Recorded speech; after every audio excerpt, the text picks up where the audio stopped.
इस तरह स्वाति ने अपने बाबा की शादी करा दी, जैसा उसने योजना बनाई थी। वो बहुत खुश थी कि उसके बाबा को एक साथी मिल गई थी। मेरे बाबा मेरे साथ रहे या नहीं रहे, लेकिन उनका साथ देने के लिए अब कोई है। मेरा आधा टेंशन खत्म हो गया। इस तरह कुछ समय बीत गया। एक दिन लक्ष्मी स्वाति को पढ़ने के बीच में से बुलाकर कहती है, प्यारी बिटिया स्वाति, तुम्हें बहुत देर हो गई है पढ़ते हुए, चलो अब आकर खाना खा लो। बस माँ, मैं अभी आई। जैसे ही स्वाति आई और खाना खाने बैठी, चावल परोसा गया। स्वाति ने उसे अच्छे से बड़े मन से खाया। राम ने उसे खाते देखा और दिल में खुश होता हुआ वो सोचने लगा, अब मैं बहुत खुश हूँ। मुझे बहुत फिक्र थी कि जो सौतेली माँ आएगी वो मेरी बच्ची का ध्यान रखेगी या नहीं। आज मेरी सारी चिंता दूर हो गई। उसने अच्छा महसूस किया और काम पर निकल गया। स्वाति भी लक्ष्मी को माँ कहकर पुकारती थी और घर के कामों में उसकी मदद करती थी। हर दिन राम और लक्ष्मी खेत में काम करने जाते थे। जब तक वो घर आते, स्वाति ज्यादातर काम निपटा चुकी होती थी। इस तरह वो परिवार बहुत खुश था। एक रात जब राम और लक्ष्मी सो रहे होते हैं, राम लक्ष्मी से कहता है, लक्ष्मी, मैं बहुत डरा हुआ था कि तुम स्वाति की देखभाल करोगी या नहीं, लेकिन तुमने अपने व्यवहार से वो डर दूर कर दिया। मैंने स्वाति को किसी और की बेटी की तरह माना ही नहीं। मैं उसे अपनी बेटी मानती हूँ। वो भी मुझे माँ रूप में ही देखती है, इसीलिए हमारे बीच इतना प्यार है। ये दोनों तरफ से है। स्वाति ने ये अगले दरवाजे पर खड़े हुए सुन लिया। वो तुरंत अपने कमरे में गई। भगवान, तुम सच में बहुत अच्छे हो। तुमने मुझे फिर से माँ दे दी।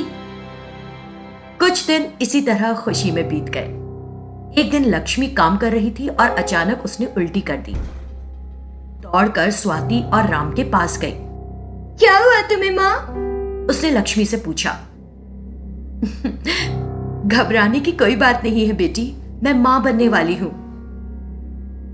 जब उन दोनों ने ये सुना तो राम और स्वाति की खुशी का ठिकाना नहीं रहा। तो तुम आज से एक भी काम नहीं करोगी। मैं और बाबा सारे काम संभालेंगे, ठीक है ना?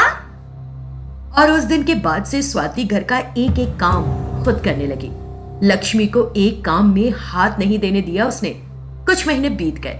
लक्ष्मी का बच्चा जनने का समय पास आ रहा था। तब एक दिन उसकी माँ ललिता उसके पास आई और राम से कहा, राम, मेरी बेटी का प्रसव समय पास है, मैं उसे घर ले जाने आई हूँ। आप तो वहाँ अकेली रहती हैं। लक्ष्मी को यहीं रहना चाहिए। यहाँ हम दोनों हैं उसके लिए। हम उसकी अच्छे से देखभाल कर रहे हैं। अगर आप चाहें तो कुछ दिन यहीं रुक जाइए। तब लक्ष्मी बोल पड़ी, मुझे भी लगता है कि मुझे यहीं रहना चाहिए।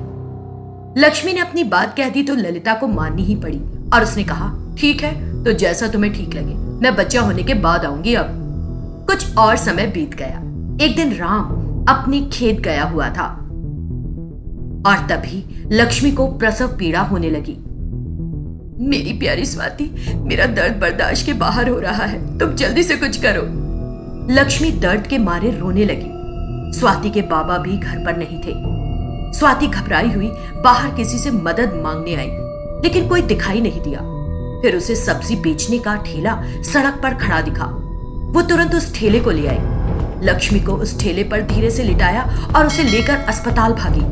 वो जैसे ही अस्पताल पहुंची, डॉक्टर ने तुरंत लक्ष्मी को देखा और अंदर ले लिया। इस बीच राम, जिसे अपने घर पहुंचने पर इसके बारे में पता चला, तो उल्टे पैर अस्पताल भागा। कुछ देर बाद डॉक्टर बाहर आई। उसने एक बेटे को जन्म दिया है। ये लड़की उसे ठीक समय पर ले आई। जरा देर हो जाती तो बच्चे की स्थिति कोख में बदल सकती थी और फिर ऑपरेशन करना पड़ जाता।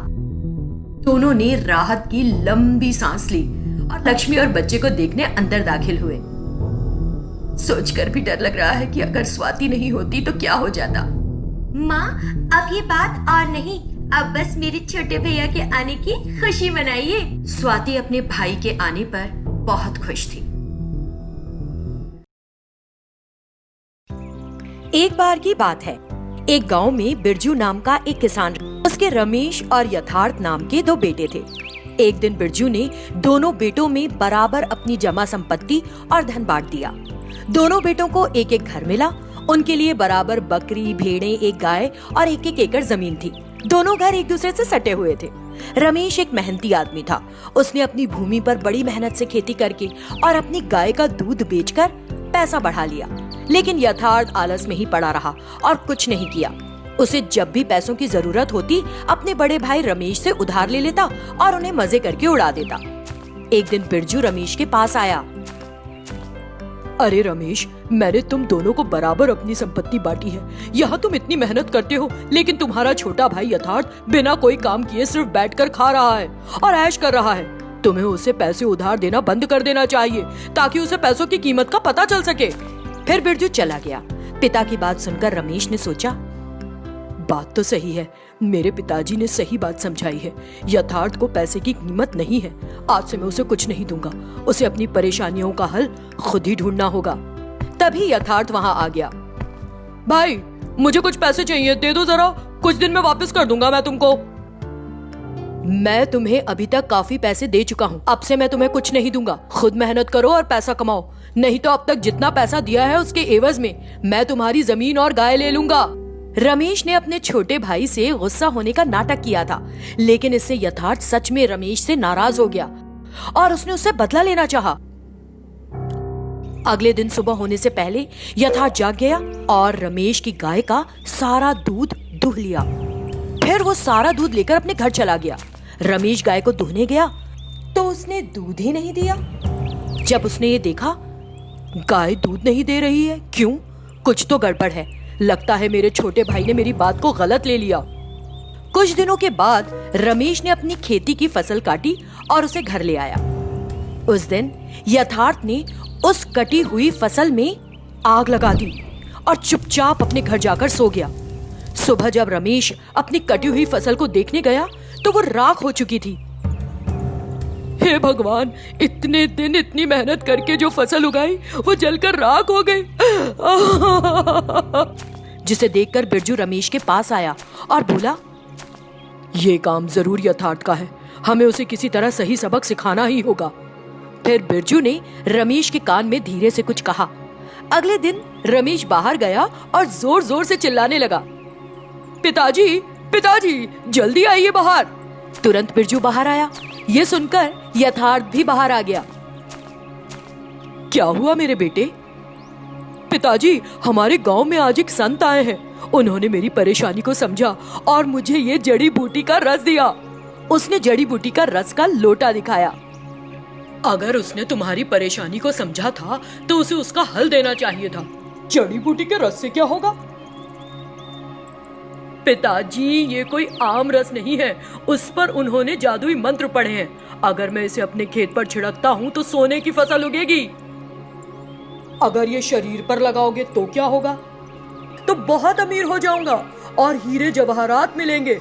चलिए चलिए, अब जल्दी से अपने खेत चलकर इसे छिड़कते हैं, फिर बचे हुए रस को पूरे घर में छिड़क देंगे। ये कहते हुए रमेश ने कुछ रस को एक बर्तन में ले लिया और बचे हुए को घर पर ही छोड़ दिया। फिर रमेश और उसके पिता खेत में गए। यथार्थ जो ये देख रहा था, चुपचाप रमेश के घर में घुस गया। उसने जड़ी बूटी के रस वाला बर्तन उठा लिया। कुछ रस का छिड़काव उसने अपने घर पर किया और बचे हुए को अपने शरीर पर मल लिया। वो बड़ा खुश हुआ। अब तो मैं करोड़पति बनूंगा, मुझे किसी से उधार मांगने की जरूरत नहीं होगी। लेकिन थोड़ी ही देर बाद उसके पूरे शरीर में खुजली और जलन शुरू हो गई। ओ नहीं, ये जल रहा है, ये जल रहा है। उसी समय घर लौटे रमेश और बिरजू ने यथार्थ को देखा और हंसने लगे। क्या हुआ भाई, क्या हुआ? ये कहते हुए वो यथार्थ के पास गया। मुझे माफ करना भाई, मैंने तुम्हारे घर से रस लिया और अपने शरीर पर मल लिया। मेरा शरीर बुरी तरह से जल रहा है, मुझे बचाओ, मुझे बचाओ। अच्छा, संत ने कहा था कि अगर कोई व्यक्ति जिसने मेरी गाय का दूध चुराया है और मेरी कटी हुई फसल को नष्ट किया है, इस रस को अपने शरीर पर मलेगा तो वो जलकर मर जाएगा। तो क्या वो तुम हो? हाँ भाई, तुमने मुझे पैसे नहीं दिए तो मैंने गुस्से और जलन में ऐसा किया। मैंने गलती की है भाई, मैं फिर कभी ऐसा नहीं करूंगा। अगर तुम बिना मेहनत किए बैठकर खाना चाहते हो तो ये मूर्खता है। ऐसे लोग अपने जीवन में कभी आगे नहीं बढ़ पाते।